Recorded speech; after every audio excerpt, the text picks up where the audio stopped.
하나님 말씀은 출애굽기 14장 13절부터 14절입니다.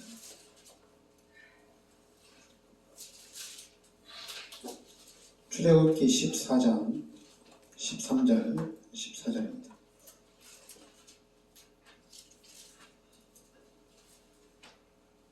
네, 같이 우리 합독하겠습니다. 모세가 백성에게 이르되 너희는 두려워하지 말고 가만히 서서 여호와께서 오늘 너희를 위하여 행하시는 구원을 보라. 너희가 오늘 본 애굽 사람을 영원히 다시 보지 아니하리라. 여호와께서 너희를 위하여 싸우시리니 너희는 가만히 있을지니라. 아멘. 이스라엘 백성들이 출애굽을 해서 가는데 바로의 군대가 쫓아오는 거죠. 이스라엘 백성들을 잡기 위해서 바로의 군대가 쫓아오는 거예요. 그런데 이제 이스라엘 백성들이 가는 중에 바로 홍해가 앞길을 딱 가로막게 되죠. 뒤에서 바로의 군대가 쫓아오고 홍해가 이스라엘 백성들을 가로막고 있는 겁니다. 그러니까 이제 10절에 보면 바로가 가까이 올 때 이스라엘 자손이 눈을 들어 본즉 애굽 사람들이 자기들 뒤에 이른지라. 이스라엘 자손의 심히 두려워하여 여호와께 부르짖고 그들이 또 모세에게 이르되 애굽에 매장지가 없어 당신이 우리를 이끌어내어 이 광야에서 죽게 하느냐. 어찌하여 당신이 우리를 애굽에서 이끌어내어 우리에게 이같이 하느냐. 우리가 애굽에서 당신에게 이른 말이 이것이 아니냐. 이르기를 우리를 내버려 두라. 우리가 애굽 사람을 섬길 것이라 하지 아니하더냐. 애굽 사람을 섬기는 것이 광야에서 죽는 것보다 낫겠노라. 하나님이 이스라엘 백성들을 출애굽을 해서 가나안 땅까지 들어가는 겁니다. 근데 가나안 땅 들어가기 전에 홍해 앞에서 이스라엘 백성들이 뒤에는 또 바로의 군대가 쫓아오니까 하나님을 원망하는 거죠. 이제 우리가 여기서 죽게 됐구나. 그러면서 두려워하고 또 하나님 앞에 원망하고 불평합니다. 그러면서 차라리 우리가 애굽에서 그냥 애굽의 그 종으로 사는 게 낫다. 이렇게까지 원망을 합니다. 그러니까 오늘 말씀에 13절에 모세가 백성에게 이르되 너희는 두려워하지 말고 가만히 서서 여호와께서 오늘 너희를 위하여 행하시는 구원을 보라. 너희가 오늘 본 애굽 사람을 영원히 다시 보지 아니하리라. 여호와께서 너희를 위하여 싸우시리니 너희는 가만히 있을지니라. 두려워하지 말라는 얘기입니다. 그리고 중요한 것은 여호와께서 너희를 위하여 싸우시겠다는 얘기입니다. 그러니까 여러분들이 오늘 출애굽기 14장 13절 14절 말씀은 여러분들이 좀 마음에 새겨 놓으셔야 됩니다. 그래서 여러분들이 어떤 위기나 어떤 어려움이 왔을 때 여호와께서 너희를 위하여 싸우시리니 너희는 가만히 있을지니라. 하나님이 대신 싸우신다는 얘기입니다. 그래서 하나님이 하시니까 어떤 일이 일어나느냐. 16절에 모세가 이제 지팡이를 들고 손을 바다 위로 내밀어 그것이 갈라지게 하라. 이스라엘 자손이 바다 가운데서 마른 땅으로 행하리라. 하나님이 모세에게 하는 얘기죠. 내가 애굽 사람들의 마음을 완악하게 할 것인즉 그들이 그 뒤를 따라 들어갈 것이라. 내가 바로와 그의 모든 군대와 그의 병과 마병으로 말미암아 영광을 얻으리니. 내가 바로와 그의 병과 마병으로 말미암아 영광을 얻을 때야 애굽 사람들이 나를 여호와인 줄 알리라. 하여튼 하나님이 이 사건을 통해서 홍해 사건을 통해서 애굽 사람들도 여호와를 알게 하고 이스라엘 백성들에게는 하나님의 영광을 나타낸다는 얘기입니다. 그러면서 이제 21절에 모세가 바다 위로 손을 내밀매 여호와께서 큰 동풍이 밤새도록 바닷물을 물러가게 하시니 물이 갈라져 바다가 마른 땅이 된지라. 그러니까 바다가 갈라지고 마른 땅이 됐다는 얘기입니다. 그러면서 22절에 이스라엘 자손이 바다 가운데를 육지로 걸어가고 물은 그들의 좌우에 벽이 되니. 그러니까 바다 가운데 길이 나고 양쪽에 물벽이 세워진 거죠. 그러니까 이제 그 길을 이스라엘 백성들이 건너는 거죠. 23절에 애굽 사람들과 바로의 말들, 병거들과 그 마병들이 다 그들의 뒤를 추격하여 바다 가운데로 들어오니라. 그러니까 하나님이 홍해를 가로서 이스라엘 백성들이 지나가는데, 근데 바로의 군대도 쫓아오는 거예요. 그러니까 홍해가 갈라져서 이스라엘 백성들이 참 좋았는데 뒤를 보니까 바로의 군대도 쫓아오는 거예요. 그러니까 또 어떻게 했어요? 또 두려워하겠죠. 또 원망하겠죠. 이제 우리를 바다 건너게 해서 우리를 또 다 죽지 않아 보다 이러겠죠. 그래서 이제 하나님 어떻게 하냐. 27절에 오면 모세가 곧 손을 바다 위로 내밀매 새벽이 되어 바다의 힘이 회복된지라. 애굽 사람들이 물을 거슬러 도망하나 여호와께서 애굽 사람들을 바다 가운데 엎으시니 물이 다시 흘러 병거들과 기병들을 덮되 그들의 뒤를 따라 바다에 들어간 바로의 군대를 다 엎으니 하나도 남지 아니하였더라. 그러니까 이스라엘 백성들이 다 건너고 난 후에 바로의 군대가 그 바다 가운데로 쫓아왔죠. 근데 하나님이 다시 양쪽 벽에 물을 허물어서 바로의 군대를 하나도 남지 않고 다 죽었다는 얘기입니다. 그러니까 바로의 군대가 다시는 쫓아오지 못하도록 그 홍해에서 완전히 멸절을 시킨 거죠. 근데 자꾸만 이제 이스라엘 백성들은 그러니까 여러분들이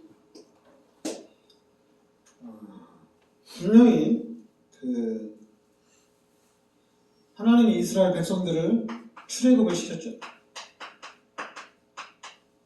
그러니까 출애굽을 해서 이스라엘 백성들이 가나안 땅까지 가는 겁니다. 이 가나안 땅까지 가는데 오늘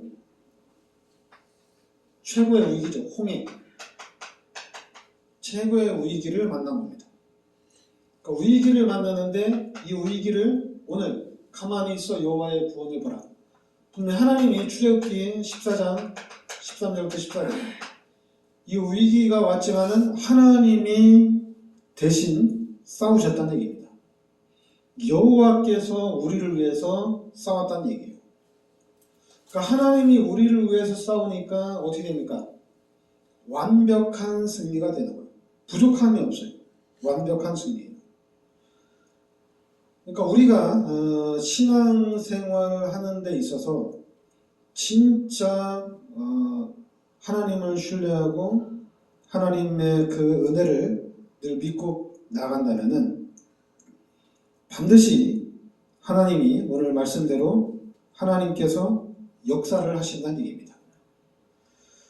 그런데 만약에 이스라엘 백성들처럼 우리가 자꾸만 원망하거나 불평하거나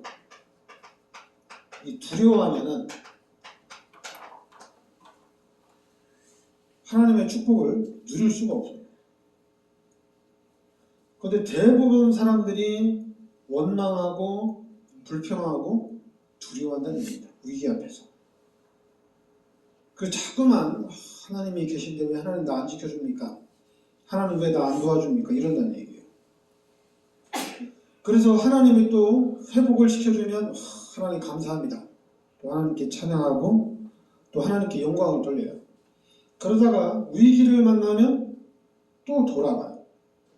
우리 신앙에 자꾸만 위기를 만날 때마다 돌아가요.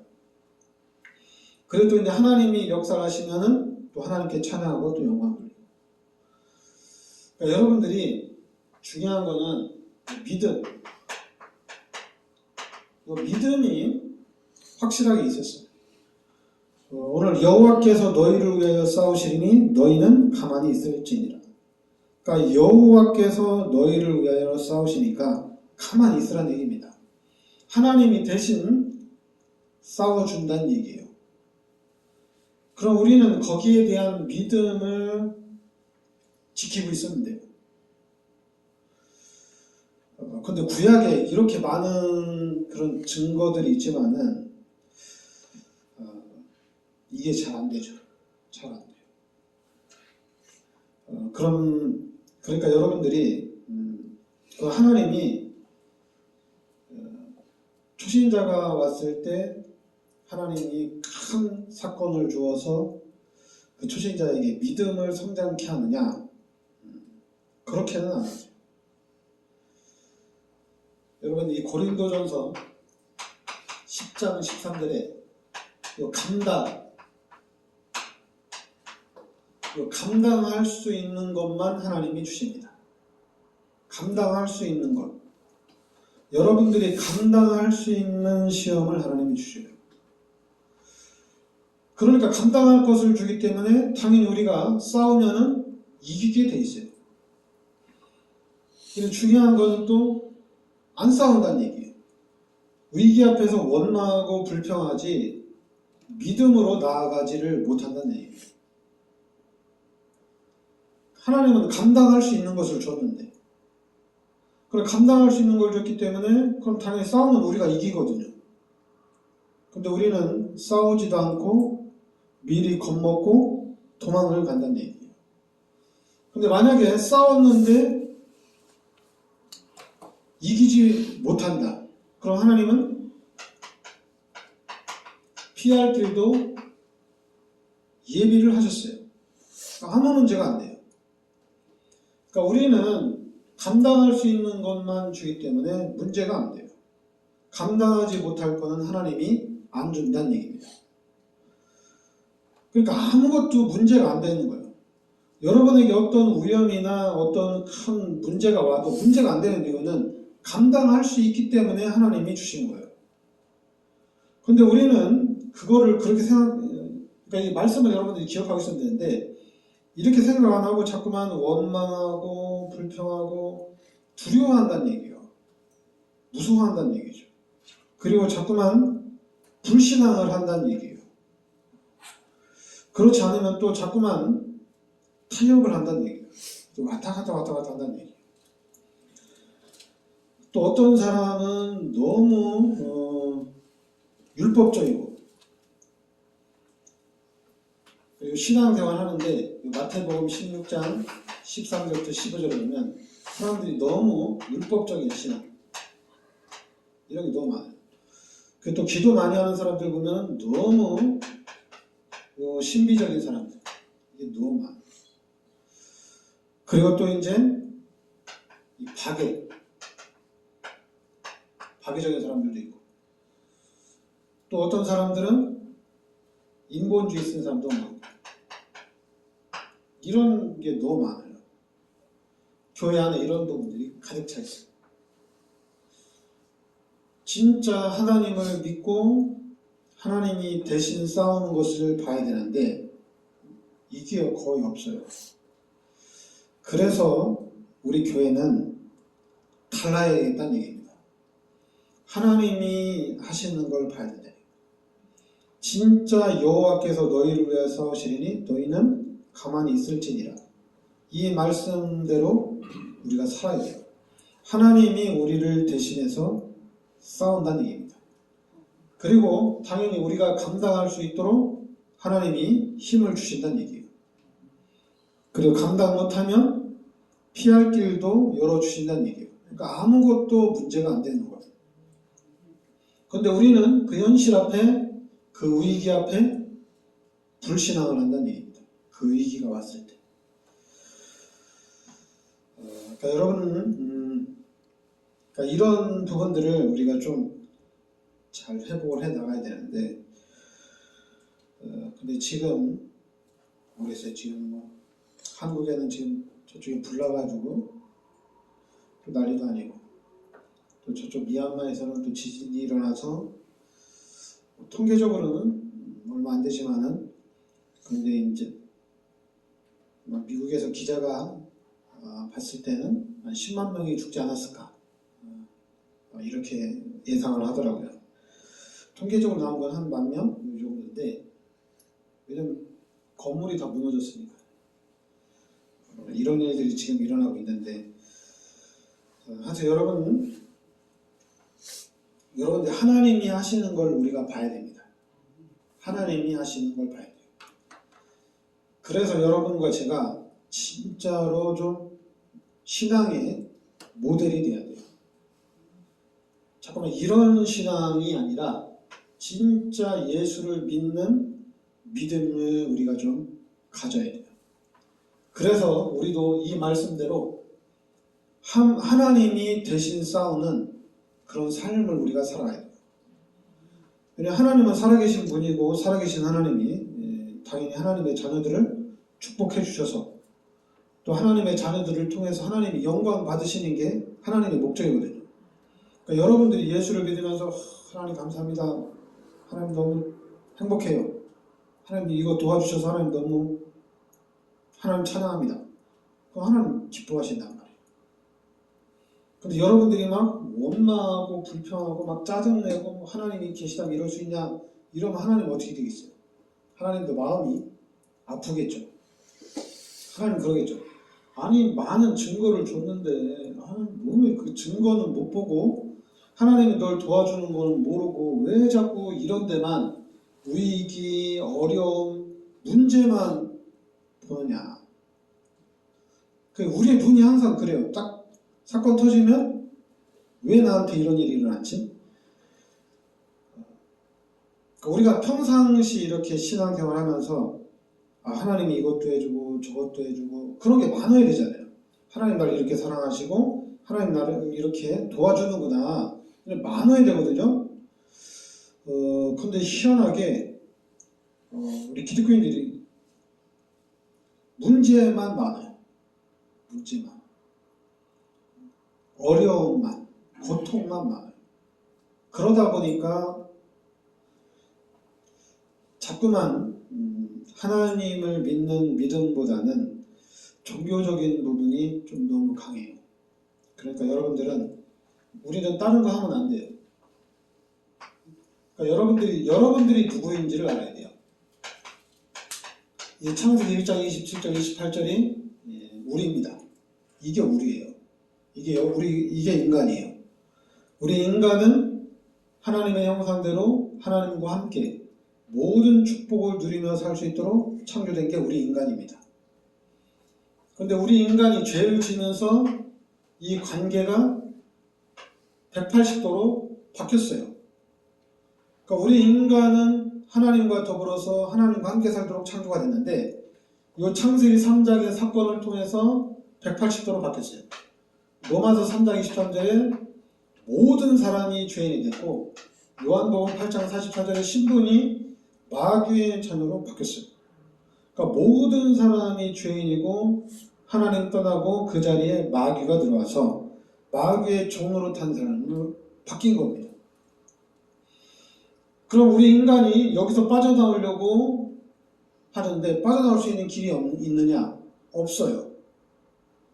그거는 종교고 우상이고 미신입니다.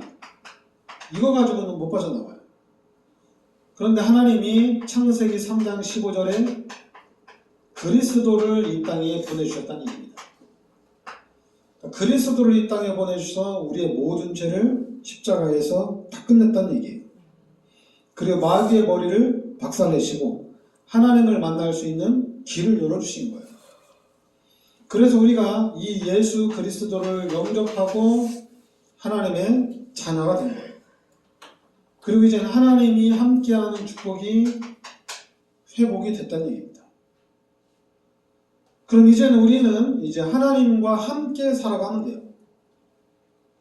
자꾸만 여러분들이 내가 기도를 많이 해서 내가 기도를 안 해서 그런 쪽으로 자꾸만 돌아가지 마세요. 그게 이제 종교고 그게 자꾸만 율법적이고 신비적인 부분이거든요. 인본주의적인 부분. 그러니까 여러분들은 이제 하나님의 자녀고 하나님이 여러분과 함께 한다는 얘기입니다. 그러니까 평상시에 하나님이 함께하는 것을 늘 누리며 살면 되는 거예요. 하나님이 나와 함께하니까. 그래서 이 부분이 어느 날 시간이 흘러가면서 이게 자리를 딱 잡아야 되거든요. 그러니까 여러분의 신앙생활에 임마누엘이 딱 자리가 잡혀야 돼요. 근데 자꾸만 이때 이 각인되고 이때 뿌리 내리고 체질화된 것이 이게 빠져나가질 않아. 그래서 막 이걸 또 막 떼려고 뭐 말씀도 읽고 기도도 하고 막 훈련도 받고 하는데 이거 절대 안 빠집니다. 이거 빼려고 할 게 아니라 내가 누구인지를 알아야 돼요. 내가 누구인지를. 원래 인간이 어떤 사람이었는지를 알아야 돼요. 그래서 죄 때문에 이게 완전히 바뀐 거예요. 그런데 하나님이 그리스도 예수를 이 땅에 보내주셔서 이 죄 문제를 다 해결하셨다는 얘기입니다. 그래서 우리가 그리스도 예수를 믿고 하나님의 자녀가 되어지고 하나님이 함께하는 축복이 회복됐다는 얘기예요. 그럼 이제 우리 기독교인들은 이 하나님이 함께하는 삶을 살아가면 되는 거예요. 이거는 시간이 갈수록 엄청난 힘이에요. 당연히 이 힘이 있으니까 세계복음화가 되어지는 거예요.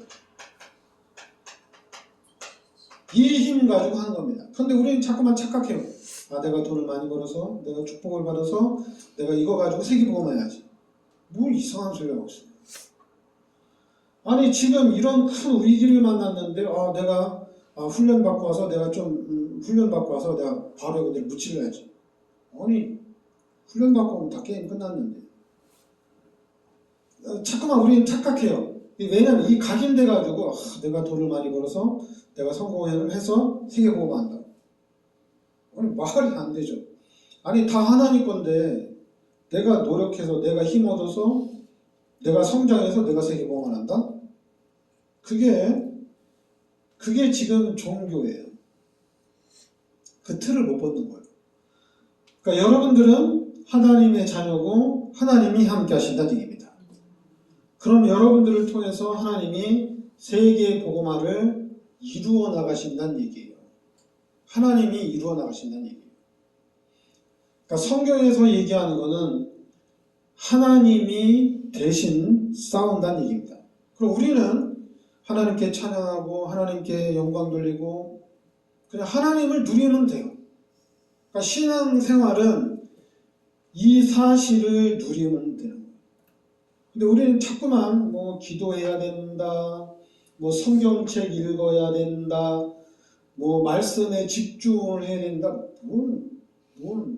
특히 뭐 정식기도 해야 된다. 뭘 하는 게 그렇게 많아. 종교는 그래. 종교는 뭘 해야 돼. 안 하면 안 돼. 근데 여러분은 여러분이 누구인지를 알면 돼요. 이걸 누구인지를 알면 돼요. 하나님이 여러분과 함께 하신다는 얘기입니다.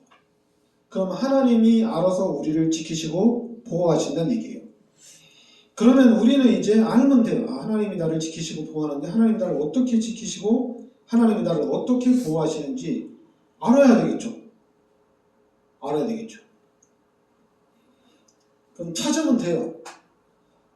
여러분들이 그럼 하나님이 나를 도와준 게 뭐가 있느냐? 찾아보세요. 찾아보세요. 하나도 없다면은 하나님한테 따지세요. 근데 여러분들이 찾으면 찾을수록 너무 많아요. 너무 많아요. 제가 하나 찾아준다면은 죄 문제 해결한 거예요. 마귀 문제도 해결했어요. 예수 그리스도 이름으로 귀신은 다 떠나갑니다. 그리고 해결할 수 없는 죄 문제 해결한 거예요. 일단 이거를 밑바닥에 깔고 이게 전부 다예요. 그리고 이제는 이게 전부 다인데 그러면 하나님이 지금 나와 함께 하시는데 내 인생에도 하나님이 나를 도와주는 게 많지 않냐? 그럼 찾아보면 돼요. 너무 많아요. 근데 자꾸만 뭐 하나님이 나를 도와주신 게 뭐가 있냐? 하나님이 나를 축복한 게 뭐가 있냐? 막 이러고 있어요. 그러니까 어떻게 해요? 불신앙만 계속 하는 거예요. 불신앙만. 없다 이거예요. 일단 가장 큰 게 있어요. 가장 큰 게 있고 그리고 이제 여러분들이 잘 생각해보면 너무너무 많아요. 하나님이 순간순간 여러분을 지켜준 것들이 너무너무 많습니다. 그러면은 내가 세계에 복음하는 것도 당연한 거구나. 하나님이 하시는 거니까. 내가 하면은 안 돼요. 왜냐하면 내가 하려고 하는 나 공부 좀 해서 서울대도 가고 나 공부해서 나 유학도 가고 그래서 좀 내가 엘리트가 돼가지고 뭐 국회의원도 하고 대기업의 사장도 돼야 되고 그런 거 생각하면 택민이가 세계보험 할 수 있을까? 택민이가 지금부터 공부 열심히 해가지고 한국의 대통령이나 중국의 대통령이 돼가지고 세계보험을 해야 되는데 그런데 공부도 안 하지 기도도 안 하지 이러면 될 수 있을까? 그러니까 육신적으로 생각하면은 답이 없어요. 근데 임마누엘을 생각하면 답이 있어요. 답이 있습니다. 이스라엘 백성들이 어떻게 바로의 군대를 물리칠 수가 있겠어요? 근데 하나님은 이스라엘 백성들을 이 홍해에서 다 죽여버렸어요. 이게 하나님의 방법이에요. 다시는 쫓아오지 못하도록 하나님이 다 죽였습니다. 그리고 이제 지난주에는 아말렉이죠. 아말렉 전쟁에서 어떻게 했어요? 모세가 손을 들고 기도하면 이기고 모세가 손을 내리고 있으면 지고 그러니까 여호수아는 상관이 없어요. 모세가 손을 들고 있으면 이기는 거예요. 손을 내리면 지는 거예요. 그러니까 여러분들은 가만히 있어서 여호와의 구원을 보라는 얘기입니다. 가만히 있어서 여호와께서 어떻게 싸우시는지 보라는 얘기입니다. 근데 자꾸만 나한테 와가지고 빨리 교회 부흥시키고 믿음 좋으니까 빨리 좀 뭐 좀 해봐라 이러면 그러니까 목사님들이 인본주의를 자꾸만 쓰는 거야. 교회를 부흥시키고 인본주의를 자꾸만 써요. 가만히 있어야 되는데 여러분 목사가 인본주의 있으면 여러분 어떻게 돼요? 여러분이 힘들어요. 목사가 인본주의 있으면 여러분 다 집 팔아서 헌금해야 돼요. 성전 건축해야 되니까. 그리고 여러분 목사가 인본주의 있으면 여러분 월급 받아가지고 30% 다 헌금해야 돼요. 그래야지 선교할 수 있으니까. 이게 목사의 다 인본주의예요. 근데 가만히 있으면은 하나님이 다 하신다는 얘기입니다. 제가 이제 인본주의 딱 하나 썼는데 선교하기 위해서 우리 장로님 우리 중직자들한테 10만 원씩 내라. 제가 그 인본주의 딱 한 번 썼어요. 그 뒤로는 안 썼는데 근데 그 10만 원 우리 중직자들이 했는데 지금 인도네시아에 하나님이 큰 문들을 열어주셨잖아요. 인도네시아에. 그리고 또 이제 그 문 때문에 또 우리 다른 교회에서도 관심을 갖고 또 선교도 또 할 수 있도록 그런 발판이 마련이 됐잖아요. 너무 감사한 거죠. 우리가 좀 여러분은 임마누엘을 확실하게 누리셔야 됩니다. 하나님을 찾으세요. 하나님을 의지하세요.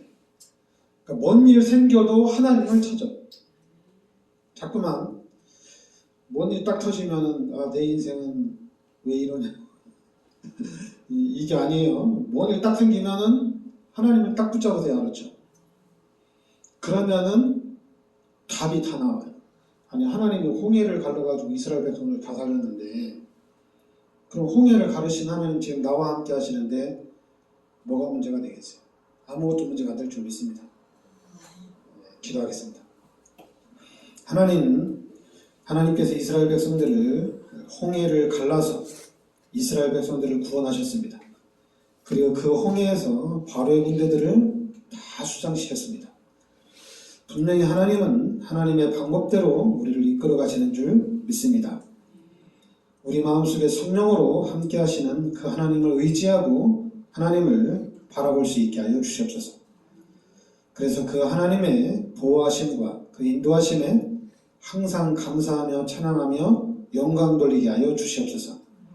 예수 그리스도의 이름으로 기도하옵나이다. 아멘.